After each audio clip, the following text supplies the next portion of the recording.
Finally Sharma ji ने आर्या को अपना दामाद मान लिया और खुशी के मारे आर्या ने ससुर जी को सरेआम गोद में उठा लिया। यह नजारा देखकर जहां पूरा मोहल्ला झूम उठा, वहीं मीरा और रघुपति के पैरों तले जमीन खिसक गई। हेलो दोस्तों, स्वागत है आपका। आज का एपिसोड ऐसा है जिसे देखकर आप खुशी से उछल पड़ेंगे। मोहल्ले में सब अपनी ही दुनिया में मगन होते हैं कि तभी एक ऐसा नजारा दिखता है जिस पर किसी को यकीन नहीं होता। आर्या सर शर्मा जी को अपनी गोद में उठाकर मोहल्ले के बीचों बीच ला रहे होते हैं। यह देखकर अनु, पुष्पा और पूरा मोहल्ला बुरी तरह शॉक्ड हो जाता है कि आखिर ससुर और दामाद के बीच यह क्या चल रहा है। तभी शर्मा जी मुस्कुराते हुए अनु से कहते हैं, अब उदास होना छोड़ दो क्योंकि मुझे तुम्हारे और आर्या के रिश्ते से कोई आपत्ति नहीं है। जी हाँ दोस्तों, शर्मा जी ने खुद आर्या सर को अपना दामाद कह दिया है। यह सुनकर पहले तो आर्या सर को लगा कि शर्मा जी कोई मजाक कर रहे हैं, लेकिन जब सच्चाई पता चली तो उनकी खुशी का कोई ठिकाना नहीं रहा। आपको बता दें कि अनु और उसकी मम्मी पुष्पा की तो जान ही हलक मिनट की हुई थी। 7 दिन का समय खत्म होने वाला था और अनु का रो रो कर बुरा हाल था कि शायद अब पापा कभी नहीं मानेंगे। लेकिन शर्मा जी के इस एक फैसले ने सारी टेंशन खत्म कर दी। शर्मा जी अपनी बेटी अनु से कहते हैं कि जाओ, अब तुम आर्या सर को रंगल गा सकती हो।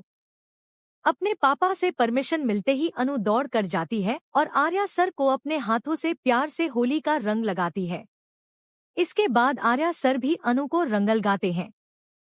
फिर शर्मा जी कहते हैं कि चलो सब लोग नाच गाना करो, आज होली है। और इसके बाद अनु, आर्या सर, शर्मा जी और पुष्पा पूरे मोहल्ले के साथ मिलकर ऐसा धमाकेदार डांस करते हैं कि देखने वालों की आंखें फटी रह जाती है। लेकिन दोस्तों, इस खुशियों वाले माहौल में भी 2 लोग ऐसे हैं जो जल भुनकर राख हो रहे हैं। दूर खड़ा रघुपति यह सब अपनी आंखों से देख रहा होता है और परेशान हो जाता है। वो तुरंत साइड में जाकर मीरा को कॉल लगाता है। रघुपति मीरा से कहता है कि मेरे पास एक ऐसी न्यूज़ है जिसे सुनकर आपके होश उड़ जाएंगे। शर्मा जी ने इस शादी के लिए हाँ कर दी है। यह खबर सुनते ही मीरा के पैरों तले जमीन खिसक जाती है। उसे यकीन ही नहीं होता कि अड़ियल गोपाल शर्मा इतनी आसानी से कैसे मान गया।